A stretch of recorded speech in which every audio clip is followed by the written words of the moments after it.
प्रिय मित्रों, इस संसार में एक ही ऐसी सच्चाई है जिसे कोई नकार नहीं सकता, मृत्यु।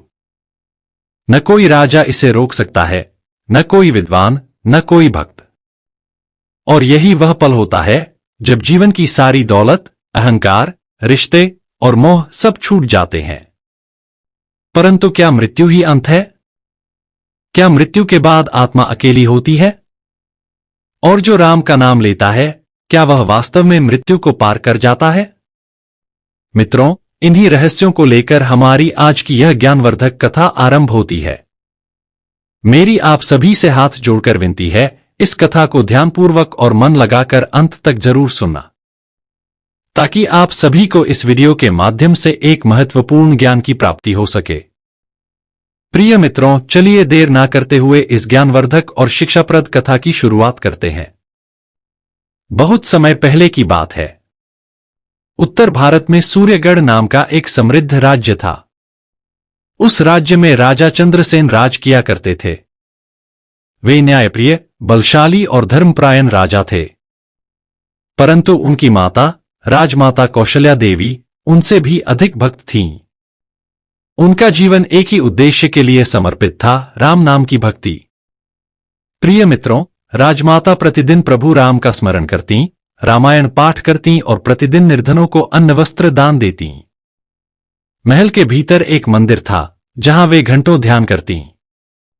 एक दिन जब उनकी आयु 78 वर्ष हो चुकी थी, उन्होंने अपने पुत्र राजा चंद्रसेन को बुलाया और कहा, बेटा, अब समय आ गया है। प्रभु राम मुझे बुला रहे हैं। मित्रों, राजा ने कहा, मां, ऐसी बातें मत कीजिए, आप हमारे राज्य की आत्मा हैं। परंतु राजमाता मुस्कुराईं। उन्होंने कहा, मेरी एक अंतिम इच्छा है। जब मेरा अंतिम समय आए तो मेरी चिता की अग्नि एक रामभक्त महिला के हाथों से लगे और मेरी अंतिम यात्रा में राम नाम सत्य है के साथ संत रविदास मेरे पास हों। राजा चकित रह गया। उसने कहा, मां, संत रविदास तो बनारस में रहते हैं, और कौन होगी वो रामभक्त स्त्री? राजमाता ने आंखें मूंद लीं और बोलीं, जिसे राम चुने वह आएगी। मित्रों, कुछ ही दिनों में राजमाता को तेज बुखार आ गया। वैद्य, तांत्रिक, यहां तक कि राजदरबार के ज्ञानी भी हार मान गए। तब राजा को मां की बात याद आई। उन्होंने तुरंत बनारस में संदेश भेजवाया, संत रविदास को सूर्यगढ़ बुलाया जाए। वहीं दूसरी ओर उसी राज्य के एक छोटे गांव नैपुरा में एक गरीब स्त्री रहती थी, सीताबाई। उसका जीवन अत्यंत कठिन था। पति की मृत्यु के बाद वह अकेली रहती थी, किंतु उसके जीवन का आधार केवल एक था, राम नाम। एक दिन उसे स्वप्न आया।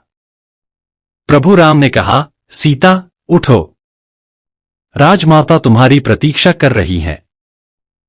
सूर्यगढ़ जाओ।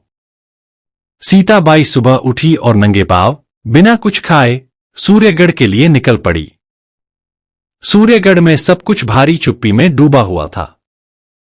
राजमहल में शोक की छाया थी, क्योंकि उसी सुबह राजमाता ने शरीर त्याग दिया था।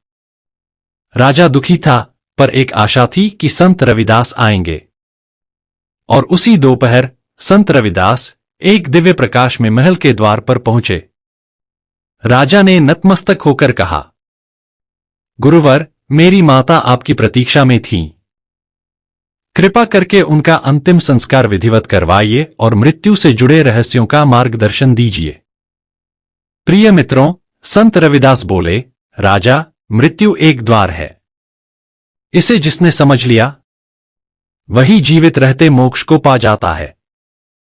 आज मैं तुम्हें वो 10 सत्य बताऊंगा जो मृत्यु के बाद आत्मा की यात्रा को सरल करते हैं। परंतु पहले राजमाता की अंतिम इच्छा पूरी होनी चाहिए। राजमाता की देह को स्नान कराकर उन्हें नए वस्त्र पहनाए गए। राजा ने पूछा, गुरुवर, नए कपड़े क्यों? संत रविदास ने कहा, क्योंकि आत्मा एक नई यात्रा पर जाती है। पुराने कपड़े संसार के मोह की गंध रखते हैं। नए वस्त्र आत्मा को पवित्र कर आगे बढ़ने का मार्ग देते हैं।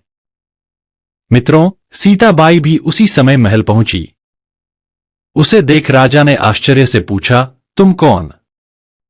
सीता बोली, मैं एक रामदासी हूं। प्रभु राम ने मुझे यहां भेजा है। संत रविदास मुस्कुराए, यही है वह स्त्री जो राजमाता की अग्नि प्रज्वलित करेगी। अंतिम यात्रा शुरू हुई। राम नाम सत्य है की गूंज उठी। राजा ने पूछा, गुरुदेव, ये राम नाम क्यों? संत रविदास बोले, राजन, ये संसार असत्य है, पर एक सत्य है, भगवान राम का नाम। जब हम राम नाम सत्य है कहते हैं, हम आत्मा को ये संदेश देते हैं कि अब वह उस सत्य की ओर जा रही है जो अविनाशी है। ये नाम आत्मा को मार्ग दिखाता है। संत रविदास ने राजा, सीता और सभी श्रोताओं को मृत्यु से जुड़े 10 रहस्य बताए। सबसे पहला रहस्य नए वस्त्र आत्मा की पवित्रता और यात्रा के लिए। मित्रों, संत रविदास कहते हैं कि मृत्यु के पश्चात मृतक को नए वस्त्र पहनाना केवल सामाजिक परंपरा नहीं, बल्कि एक गहरा आध्यात्मिक संकेत है। यह नए वस्त्र आत्मा की पवित्रता और उसकी अंतिम यात्रा के प्रतीक होते हैं।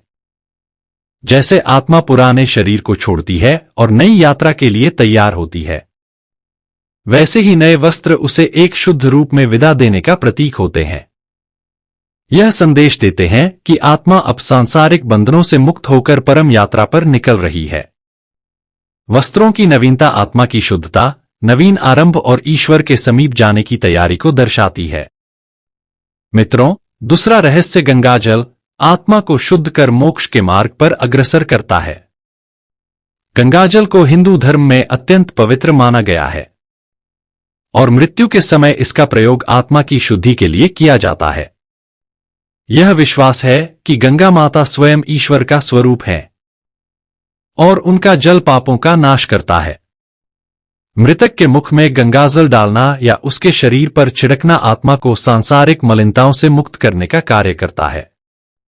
यह आत्मा को मोक्ष की ओर अग्रसर करता है, जिससे वह पुनर्जन्म के चक्र से मुक्त होकर ईश्वर में विलीन हो सके।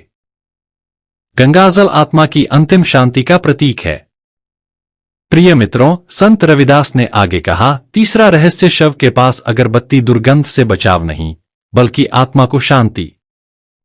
शव के पास अगरबत्ती जलाने का उद्देश्य केवल दुर्गंध को छिपाना नहीं होता, बल्कि इसका गहरा आध्यात्मिक महत्व होता है।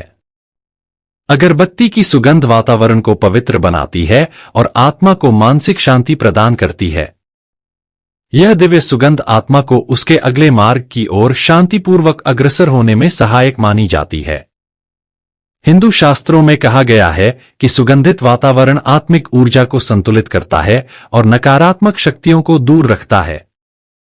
इसलिए मृत्यु के समय अगरबत्ती जलाना आत्मा के लिए श्रद्धा, सम्मान और शांति का प्रतीक होता है, न कि केवल गंध छुपाने का उपाय।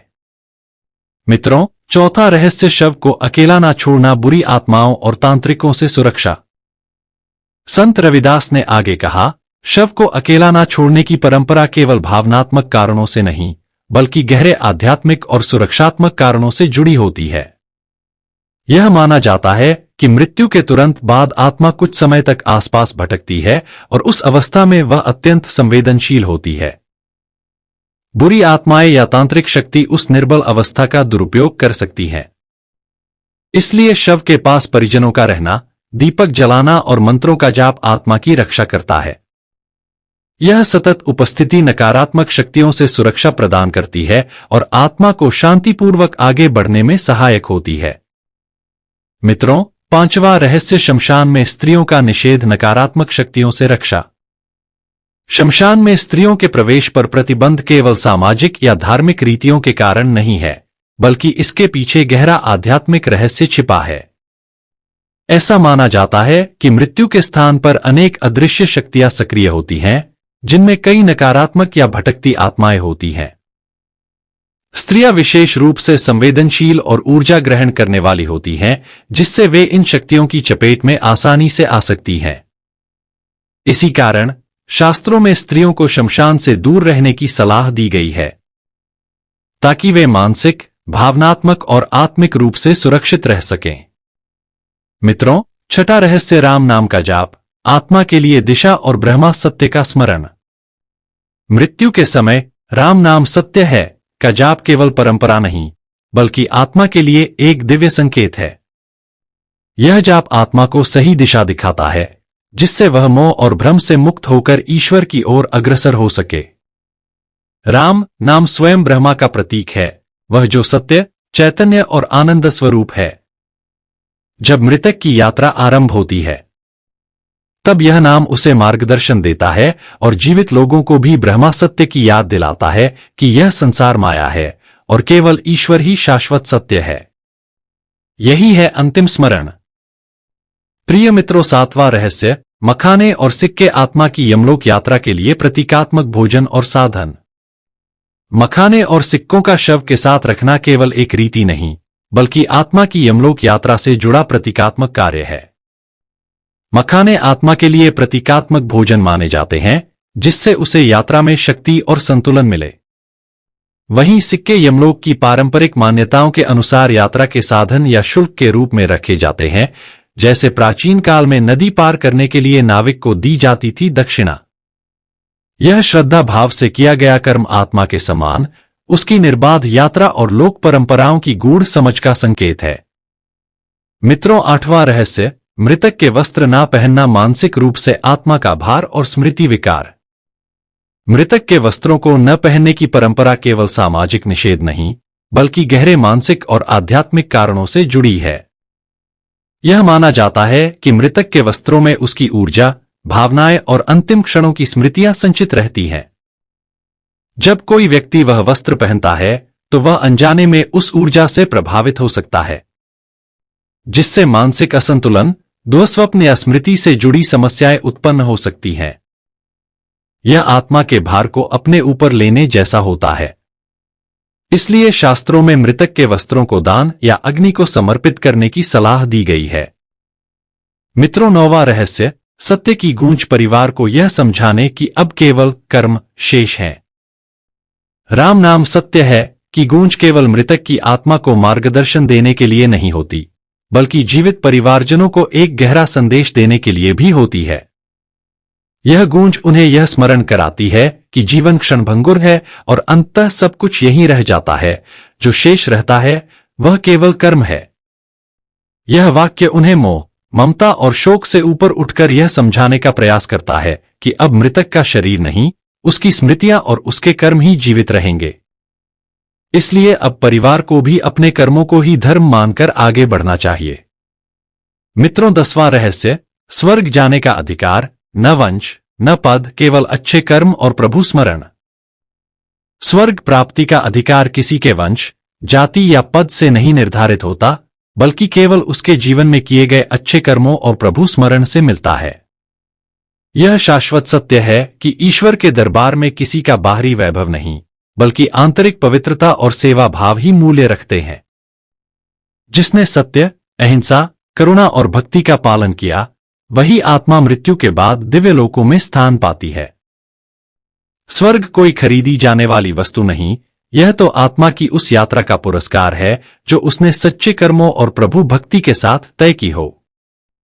प्रिय मित्रों, इतना कहकर संत रविदास ने राजमाता की चिता सीताबाई के हाथों से प्रज्वलित की गई। एक अलौकिक तेज आकाश में प्रकट हुआ और उस चिता की लौ से एक दिव्य पुष्प आकाश में ऊपर उठ गया। संत रविदास बोले, राजा, तेरी माता को मोक्ष प्राप्त हुआ। उन्होंने जीवन में राम का स्मरण, सेवा और दान किया। यही उन्हें स्वर्ग नहीं, मोक्ष दिलाने का कारण बना। राजा की आंखों में आंसू थे, पर मन शांत था। संत रविदास ने अंत में राजा और सीता को आशीर्वाद देते हुए कहा, मृत्यु का भय उसी को होता है जिसने जीवन को व्यर्थ बिताया हो। जो हर दिन प्रभु का स्मरण करता है, सेवा करता है और सत्य बोलता है, उसके लिए मृत्यु एक द्वार है, भय नहीं। सीताबाई को राजा ने सम्मानपूर्वक महल के मंदिर में रहने का आग्रह किया और हर महीने गरीबों में दान करवाना प्रारंभ किया। प्रिय मित्रों, राम नाम सत्य है, ये केवल शब्द नहीं, एक अनंत यात्रा का आरंभ है। इस कथा के माध्यम से हमें समझना चाहिए कि जीवन में केवल एक ही वस्तु शाश्वत है, कर्म और प्रभु नाम। जो यह जान लेता है, वह साधारण मनुष्य नहीं रहता। उस पर स्वयं भगवान कृष्ण और भगवान राम दोनों प्रसन्न हो जाते हैं। प्रिय मित्रों, कमेंट में संत रविदास जरूर से लिखना। धन्यवाद।